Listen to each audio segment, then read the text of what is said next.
Hello বন্ধুরা, কেমন আছো তোমরা সবাই? আমি তোমাদের সবার প্রিয় নেহা আপু, তোমাদের জন্য নিয়ে এলাম একটা নতুন গল্প। আজকের গল্পটা শুনলে তোমাদের 100% হাত নাড়াতে হবে। প্রতিদিন নিয়মিত ঘোপাগপির গল্প পাওয়ার জন্য আর আমার সাথে কথা বলতে চাইলে আমার চ্যানেলটি সাবস্ক্রাইব করে নোটিফিকেশন বেলটি অল করে রাখুন। তো গল্পটি শুরু করা যাক। আমার বাবা আমার দাদা দাদির পছন্দে আমার মাকে বিয়ের পূর্বে আরও একটি বিয়ে করেছিলেন। সেই সূত্রে আমার একটা শব্দবন্ধ ছিল, নাম বৈশাখী। আমার সব বোনটি থাকত আমাদের বাসা থেকে 2.5 কিলোমিটার দূরে। একদিন আমাদের বাসায় আমার সৎ বোনকে বেড়াতে নিয়ে আসলাম। তারপর এক রাতে যা ঘটল তা শোনার পর তোমাদের আত্মা কেঁপে উঠবে। তো বন্ধুরা, ভিডিও না টেনে শেষ পর্যন্ত দেখতে থাকুন। ছোট থেকে বড় হয়েছি, আজ পর্যন্ত আমি কোনোদিন বাবাকে মায়ের গায়ের উপর হাত তুলতে দেখিনি। আজ হাত তুললেন।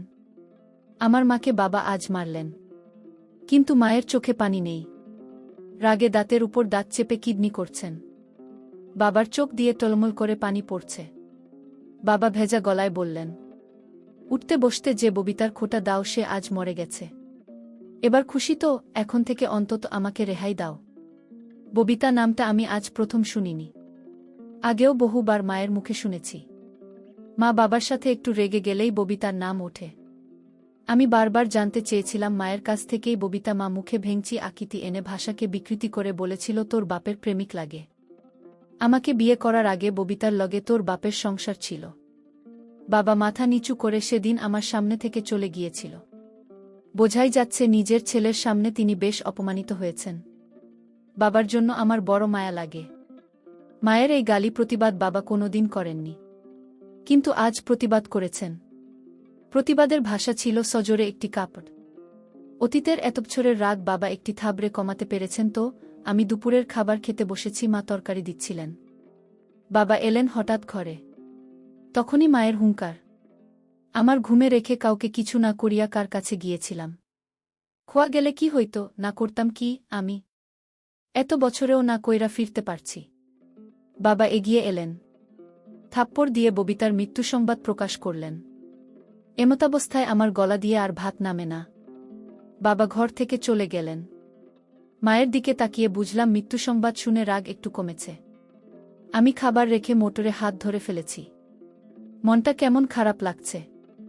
বাবা যে আজ দোকানে যাবেন না বোঝাই যাচ্ছে তার চেয়ে ভালো আমি দোকানে গিয়ে বসি। কাস্টমারকে চাল দিতে দিতে মনটাকে অন্যদিকে ঘুরিয়ে রাখা যাবে। রাত তখন 12:30 হবে। আমি বই পড়ছিলাম। অনেক সুন্দর একটা গল্পের বই পড়ছিলাম। গল্প পড়তে পড়তে আমার তন্দ্রা কাটিয়ে দিল। দরজায় ঠকঠক। দরজার ও পাশ থেকে বাবার গলার শব্দ। মিজান, ঘুমিয়ে পড়েছিস? আমি কোনো জবাব না দিয়ে দরজা খুলে দিলাম। বাবা ঘরে ঢুকে আমার বিছানায় বসতে বসতে বললেন, ঘুম আসেনি এখনো, তোর সাথে গল্প করতে এলাম। বাপ বেটার গল্প অন্য কারো শুনতে হয় না, তাই এখন এলাম। তো সমস্যা হবে না তো? আমি মুচকি হেসে বললাম, না বাবা, আমার আরও ভালো লাগছে যে তুমি এসেছ। আজ এই ঘরে ঘুমাও। মায়ের ব্যবহারে মন খারাপ করে থেকো না। বাপা তুলে আয়েশ করে বসলেন। ইশারায় আমাকে চেয়ার টেনে কাছে যেতে ইঙ্গিত করলেন। আমি লোহার চেয়ার নিয়ে বাবার মুখোমুখি বসলাম। বাবা আমার দিকে কিছুক্ষণ তাকিয়ে রইলেন। তারপর দেয়ালের দিকে তাকিয়ে বললেন, তোর অনেক কিছু জেনে রাখা দরকার। আমি তোকে জানাতে চাই। আগেও জানতে চেয়েছি, সাহস হয়নি। ভেবেছি তোর মা যেমন অকথ্য ভাষায় কথা বলে হয়তো জানা হয়ে যাবে। কিন্তু তুই জানিস না কিছুই। শুধু একটি নাম জানিস, ববিতা। তুই এই নামটি তোর মায়ের মুখে শুনেছিস। যতবার শুনেছিস আমি লজ্জা পেয়েছি, বলতে পারিনি কিছু। আজ বলবো। আমি গভীর মনোযোগ দিয়ে বাবার গল্প শুনছি। যে নাম নিয়ে মায়ের অকথ্য ভাষা, বাবার লজ্জা পাওয়া। অজানাকে জানতে অবশ্যই মনোযোগী হওয়া প্রয়োজন। বাবা একনাগারে গল্প বলছেন। লুকায়িত এক গল্প। তোর মায়ের মুখে ববিতা নাম শুনে হয়তো ভেবেছি আমার অন্য কারো সাথে কোনো সম্পর্ক আছে। সত্য হল ববিতার সঙ্গে আমার কোনো সম্পর্ক নেই। ববিতা আমার বিয়ে করা প্রথম স্ত্রী ছিল। তোর দাদা দাদি পছন্দ করে বিয়ে করেছেন। তোর দাদার বাড়ির কাছেই। আমরা যে এত বছর ধরে তোর দাদা দাদিকে রেখে শহরে থাকি তার একটি কারণ এই ববিতা। তোকে নিয়ে যে প্রতিবার তোর দাদার বাড়ি যেতাম আমি তোর সাথে সাথে থাকতাম। যেন আমাদের গ্রামের কারো কাছ থেকে এ বিষয়ে কিছু শুনতে না হয়। তোর খারাপ লাগতে পারে শুনলে। তোর দাদা দাদি মারা যাওয়ার পর গ্রামে খুব তেমন একটা যায় না। তোর মা সব জানে। তবু তোকে বলেনি যে আমি আগেও একটি বিয়ে করেছিলাম। আমার আর ববিতার একটি সন্তানও আছে। নাম বৈশাখী। তোর সৎ বোন বৈশাখীর নামটাও বাংলার 12 মাসের একটা নাম। তোর মা আমার দ্বিতীয় স্ত্রী। সে যাই হোক, ববিতার সাথে বৈবাহিক সম্পর্ক শেষ হওয়ার পর সে পরবর্তীতে আবার বিয়ে করে এক মাদ্রাসার হুজুরকে। তোর দাদার বাড়ি থেকে কয়েকটা গ্রামও পারে। 9 বছর সংসার করলেও আর কোনো সন্তানাদি হয়নি। হুজুর মারা গেলেন হঠাৎ করে। আমি সব খোঁজই রাখতাম। রাখার কারণ বৈশাখী আমার মেয়ে। আমি তাকে আমার কাছে রাখতে পারিনি। পুজোর মারা যাওয়ার পর সেই সংসারে টানাটানি অবস্থা। আল্লাহ আমাকে যথেষ্ট দিয়েছেন, কয়েকটা সংসার চালানোর তৌফিক দিয়েছেন। আমি প্রতি মাসেই যাই সেই এলাকায়। কাউকে দিয়ে খবর পাঠালেন বৈশাখী আসে। বাবা বলে এসে জড়িয়ে ধরে। কত বায়না তার। আমি আসার সময় পুরো মাসের খরচ দিয়ে আসি বৈশাখীর হাতে। তোর মা এসব জানে। আমি গোপন করি না তোর মায়ের কাছে। আমি বৈশাখীর জন্মদাতা। সে আমার কাছে মেয়ে হিসেবে পাও না। আমি তাদের বলি, আমি বৈশাখীর মায়ের সাথে দেখা করি না। দেখা করাটা বেমানান। লোকে মন্দ বলবে। তাই লোক মারফত বৈশাখীকে ডেকে আনে। আর এখন তো সরকারি কলেজে অনার্স শেষ করবে এই বছর। এখন তো কলেজে গেলেই মেয়ের সাথে দেখা করতে পারি। কিন্তু ওই যে আমি তোর মায়ের কাছে কোনো কিছু লুকাই না। তোর মা মনে করে আমি হয়তো বৈশাখীর মায়ের সাথে দেখা করি। এজন্যই রাগের মাথায় বেশ কিছু কথা শোনায়। এতে আমার খারাপ লাগে না। শুনতে শুনতে অভ্যেস হয়ে গেছে। কিন্তু তুই? বাবা 1 মিনিট। আমি বাবাকে থামিয়ে প্রশ্ন করলাম, এতবড় জীবন ঘটিত বিষয়টা মায়ের কাছে লুকিয়ে রাখো না। তাহলে আমি শুনলে কি সমস্যা বাবা? বাবা উত্তরে বললেন, আসলে আমি চেয়েছিলাম তুই বড় হলে সব বলবো। তোর মানসিক বেড়ে ওঠাতে মস্তিষ্কে কোনো প্রভাব পড়ুক সেটা চাইতাম না। কিন্তু ভুলে গিয়েছিলাম যথেষ্ট বড় হয়েছিস। ম্যাট্রিক পরীক্ষা দিয়ে আর পড়ে না। বৈশাখী শুনে কষ্ট পেয়েছে। ও হ্যাঁ, বৈশাখী কয়েকবার বলেছিল তোকে সব জানাতে, আমি সাহস পাইনি। তবে বিশ্বাস কর, বৈশাখীর মায়ের সাথে আমি দেখা করতাম না কখনো। কিন্তু আজ মৃত্যু সংবাদ শুনে না গিয়ে থাকতে পারিনি। তার উপর তোর মায়ের এমন কথাটুকু সহ্য হয়নি। তাই আমার কোনো ভাইবোন নেই এমন একটি আক্ষেপ ছিল সবসময়। আজ বাবার মুখে শুনলাম আমার একটি বোনও আছে। আমার বড় আপু নাম বৈশাখী। কোনোদিন দেখিনি। বাবা দেয়ালের দিকে তাকিয়ে আছেন। চোখ দুইটা জ্বলছে। ববিতা নামের মানুষটির জন্য বাবার চোখে পানি থাকাটা স্বাভাবিক। আমি বাবাকে প্রশ্ন করলাম, তুমি ছেড়ে দিয়েছিলে কেন বাবা? বাবা দেওয়াল থেকে দৃষ্টি আমার দিকে দিলেন, একটা দীর্ঘশ্বাস ছেড়ে বললেন, যে মানুষটা দুনিয়া ছেড়ে চলে গেছে তার সম্পর্কে কিছু না বলাই উত্তম। এতটুকু জেনে নেই যে আমাদের মনের মিল ছিল না। তবে বুঝতে একটু দেরি হওয়াতে কয়েক বছর সংসার টিকেছিল। বন্ধুরা, ভিডিওর মাঝখানে একটা কথা বলতে চাই। আমি তোমাদের সর্বদা হাসি খুশি রাখার জন্য খুব কষ্ট করে ভিডিও বানাই। তাই তোমাদের কাছে অনুরোধ থাকবে, অবশ্যই ভিডিওটি দেখে একটি লাইক করবেন এবং আমাদের চ্যানেলটি সাবস্ক্রাইব করে পাশে থাকবেন। পরে আর টিকে নেই। বৈশাখীকেও নিয়ে গেছে। আমার কাছে কোনোভাবেই রাখতে পারিনি। জোর করলে হয়তো পারতাম। আইনে গেলে বৈশাখীকে রাখতে পারতাম। থানা পুলিশ করে কোর্টে গিয়ে এত সব করতে ইচ্ছে হয়নি। আমি কিছু বলতে যাবে তার আগেই বাবা কিভাবে যেন প্রসঙ্গ পাল্টে ফেললেন। আমাকে উদ্দেশ্য করে বললেন, নদী দিয়ে এক ট্রলার ভর্তি চাল আসার কথা। জামালপুর বাজারে পরিচিত পাইকারদের থেকে কিনেছি। সন্ধ্যায় আসার কথা। রাত 9টা অবধি বসেছিলাম, আসেনি। দোকানের ওদের কাছে নাম্বার আছে। সকালে আরও এগিয়ে একটু খোঁজ করিস তো। আসলে রসিদ দেবে, টাকা দিয়ে দিস। কথাটুকু বলে বাবা উঠলেন। উঠে সাথে সাথে চলে গেলেন না। একটু দাঁড়িয়ে থেকে আবার বললেন, রাত 1:30 বেজে যাচ্ছে। জেগে থাকিস না, ঘুমিয়ে পড়। সকালে দোকানে যাবি। বাবা ঘর থেকে বেরিয়ে গেলেন। আমি চেয়ার আগের জায়গায় নিয়ে এলাম। আজ আর গল্প পড়ে শেষ করা হবে না। বিছানায় গা এলিয়ে দিলাম। ঠিক 10 দিন পরে বাবা হঠাৎ মারা গেলেন। আমি দোকানে ছিলাম। খবর পেয়ে ছুটে এসেছি বাড়িতে। বাড়ি ভর্তি মানুষ। কেউ মারা গেলে পরিচিত সবাই শেষ দেখা দেখতে আসে। মা জোরে জোরে করে কান্না করছেন। মায়ের মুখে শুনতে পেলাম।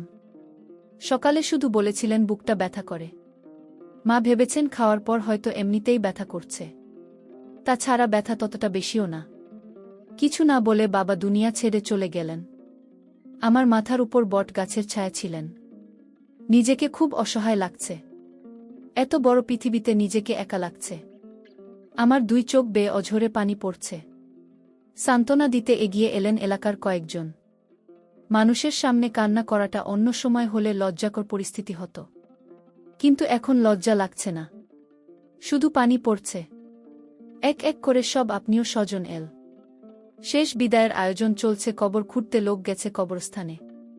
এহেন এক অনুষ্ঠান চলছে। শেষ বিদায়ের অনুষ্ঠান। বাবা মারা যাওয়ার 4 সপ্তাহ পেরিয়ে যাচ্ছে। আমি দোকানে বসে আছি। বাবার অবর্তমানে দায়িত্ব বেড়ে গেছে। হঠাৎ আমার অবচেতন মনে খানিকটা ধাক্কা লাগল। বৈশাখী আমার একটা মাত্র বোন। বাবা মরলে তাকে তো খবর দেওয়া হয়নি। আমার কাছে তো ফোন নাম্বারও নেই। বাড়িও চিনি না, কোনো গ্রামে থাকে। বাবাকে শেষ দেখা হয়নি তার।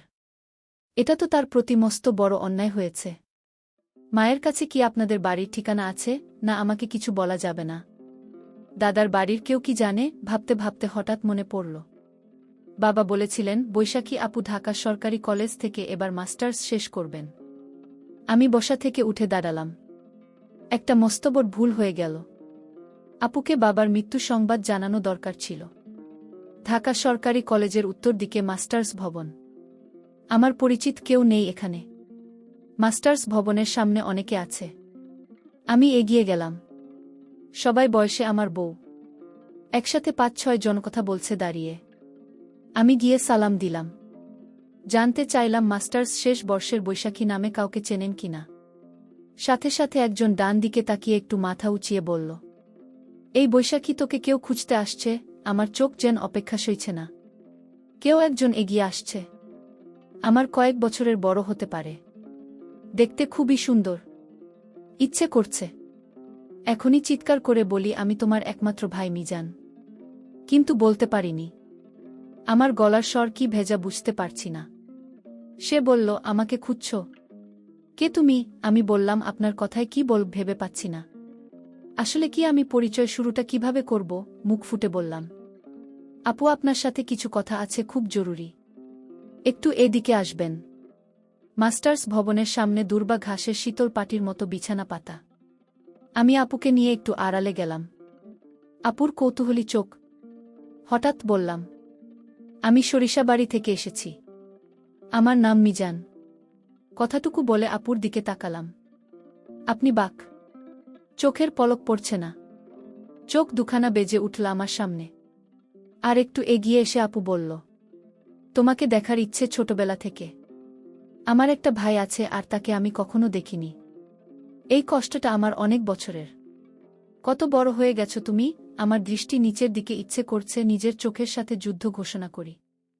আমার চোখ থেকে এখন যেন কোনো পানি না পড়ে। আমি হাজারো চেষ্টা করে যাচ্ছি আটকাতে।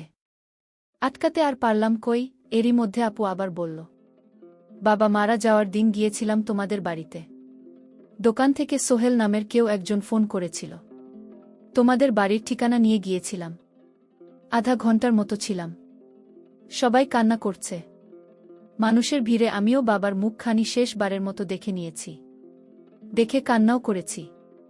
কিন্তু কেউ জানে না আমি কে। তোমাকে খুঁজেছি। জিজ্ঞেস করিনি কারো কাছে। কে কবর খুঁড়তে গেল, কে বাজারে গেল। এসব বলার সময় শুনলাম তোমার নাম। কেউ একজন বলছে মিজান কাপড় কিনতে গেছে। আমি আর সেখানে থাকিনি, চলে এসেছি। মাথা তুলে তাকাতে খুব ইচ্ছে করছে, কিন্তু চোখের পানি লুকাতে পারব না। আপু আমার চোখের পানি মুছে দিচ্ছেন। বড় বোনের বুঝি এত মমতা থাকে, এত দাম থাকে। আপু আমার চোখের পানি মুছে দিয়ে বললেন, তুমি ছোট হলেও এখন তোমার দায়িত্ব অনেক। মায়ের দিকে খেয়াল রেখো। আমি দোকান থেকে আসার সময় 25,000 টাকা নিয়ে এসেছি পকেটে ভরে। টাকাটা বের করে আপন হাতে দিয়ে বললাম, আমি এখন আর ছোট নেই আপু, অনেক বড় হয়েছি। মায়ের খেয়াল যেমন রাখতে পারবে তেমনি আপুর জন্য এই ভাইটি আছে। আপনি একটু চমকালেন বোধ হয়। তারপর টাকাটা আমার হাতে দিয়ে বললেন, আমি তোমার চেয়েও বড়। এখন আমার টাকা লাগবে না। মামার বাড়িতে থাকি এখন। আমি টাকা ফেরত না নিয়ে বললাম, টাকা নিতেই হবে। আপু, সব দায়িত্ব এখন থেকে তার ভাইয়ের। বাবা শুধু আমার একার নয়, তোমার বাবা। তোমার অধিকার আছে। আমাকে শুধু আপু ডাকতে দিও, বঞ্চিত করো না। মাস্টার্স ভবনের সাক্ষী হচ্ছে দুই ভাইবোনের চোখ থেকে গড়িয়ে পড়া পানি। সামনে এগোচ্ছি। দোকানে যেতে হবে। দোকান থেকে বাড়িতে। মা কয়েকদিন ধরে মনোহরা থাকে। মায়ের কাছাকাছি থাকাটা দরকার। গল্প করা দরকার। সব দায়িত্ব এখন আমাকে পালন করতে হবে। রিকশায় উঠে কিছু দূর এসে পেছন ফিরে দেখি আপু তখনও আমার চলে আসা দাঁড়িয়ে দেখছে। যেন ভাইকে বিদায় দিতে মন যাচ্ছে না। তার কিছুদিন পর আমি আপনাকে বললাম, আপু তোমাকে আমাদের বাড়িতে নিয়ে যেতে আসলাম। কিছুদিনের জন্য আমাদের বাড়িতে চলো, একটু ঘুরে ফিরে আসো। ভালো লাগবে তোমার। আপু বলল, আমি তোমাদের বাড়িতে গেলে তোমার মা অর্থাৎ আমার সৎ মা আমাকে দেখে সহ্য করতে পারবে না। আমি বললাম, আরে না আপু, কিছু হবে না। তুমি এসব কথা বাদ দিয়ে চলো আমার সাথে। আমিও ভাইয়ের কথায় মায়ের টানে আমি চলে গেলাম তাদের বাসায়। আমাকে আমার সৎমা দেখে মুখটা কেমন যেন আধার করে ফেল। আমি এতে কিছু মনে করলাম না। এটা আমি স্বাভাবিকভাবেই নিলাম ব্যাপারটা। বাবা মারা যাওয়ায় মায়ের কষ্টটা অনেক বেড়ে গেল। আপু, আমি তোমাকে এখন থেকে কষ্ট করতে দেব না। যা প্রয়োজন তুমি আমার কাছে চাইবে আমি দিব। কারণ আমার একটা মমতাময়ী বোন আছে। আমি তো জানতাম না। আমার বাবার মৃত্যুর কিছুদিন আগে আমার কাছে বলেছে তোমার কথা। তাই আমি জানতে পারলাম যে আমার একটা বোন আছে। আজ আমি অনেক খুশি এমন একটা বোন পেয়ে। আমার মা আমার সাথে বলতো, তোর কোনো ভাই বোন নেই, কিন্তু বাবা আমাকে মৃত্যুর আগে বলে গেল। বাবা এতটা দায়িত্বশীল ছিল যে আমাকে কোনোদিন কষ্ট কী জিনিস বুঝতে দেননি। জানো আপু, আমার মা আমার বাবাকে প্রতিদিন খারাপ কথা বলতো। এর একটাই কারণ, বাবা তোমার সাথে দেখা করত, তাই এটা বাবা আমাকে বলে গেছে। বাবা কোনোদিন মায়ের কথায় রাগ করেনি। এসব গল্প করছিলাম। হঠাৎ মায়ের ডাক পড়ল, কি রে তোরা খাইতে আয়। আমার টেবিলে গিয়ে বসে খাবার শেষ করলাম। তারপর আমার রুমে আমার শ্রদ্ধে বর বোনকে নিয়ে সুখ দুঃখের গল্প করছিলাম অনেকক্ষণ ধরে। আমার মা চাইতো না আমি আমার বোনের সাথে গল্প করি। বোনকে লেখাপড়া করার জন্য সাহায্য করি। আমার মা আমাদের দুজনেকে গল্প করতে দেখে পাড়ার মানুষকে নিয়ে আসলেন আর বললেন, দেখো তোমরা সবাই, আমার ছেলেকেও বৈশাখী জাদু করে ফেলেছে। আমার ছেলে আমার কোনো কথাই শোনে না। আগে শুনত। আমি মাকে বললাম, না তুমি কি বলছো, আমার বোনকে তুমি এত মিথ্যা অপবাদ দিচ্ছে। মা, তুমি এতটা নীচ হতে পারলে কিভাবে। আমি আমার শ্রদ্ধে বর বোনকে নিয়ে আসলাম আমাদের বাড়িতে কিছুদিন বেরিয়ে যেতে। আর তুমি কিনা আমাদের মিথ্যা অপবাদ দিচ্ছে। তোমাকে মা বলতে আমার ঘৃণা করছে। মা, আমরা ভাই বোন। আমরা রুমে বসে বাবা আর তোমার জীবন কাহিনী নিয়ে আলোচনা করছিলাম। আর তুমি কিনা গ্রামের মানুষকে বলছো আমার বোনের সাথে। না না, আমি ভাবতেই পারছি না। গ্রামের মানুষও কুসংস্কারে বিশ্বাস করত। আর তাই তারা ভেবে নিল আমার বোনের সাথে কিছু একটা আমার হয়েছে। তারপর আমি গ্রামের মানুষের সামনে কেঁদে কেঁদে বললাম, আপনারা প্লিজ আমার মায়ের কথা বিশ্বাস করবেন না। আমার বোন বলতে লাগল, আমি একটা শিক্ষিত মেয়ে, আমার মা বাবার কসম। সে আমার ছোট ভাই। তাকে নিয়ে আমি অন্য কিছু ভাবব। এটা আপনারা কি করে ভাবলেন। আপু, আমার কথা শুনে গ্রামের মানুষ বিশ্বাস করল। আমাদের কেন মিথ্যা অপবাদ দিল। আর গ্রামের মানুষও জানত আমার মা বাবার সাথে প্রতিদিন গণ্ডগোল করত। অথচ বাবার কোনো দোষ ছিল না।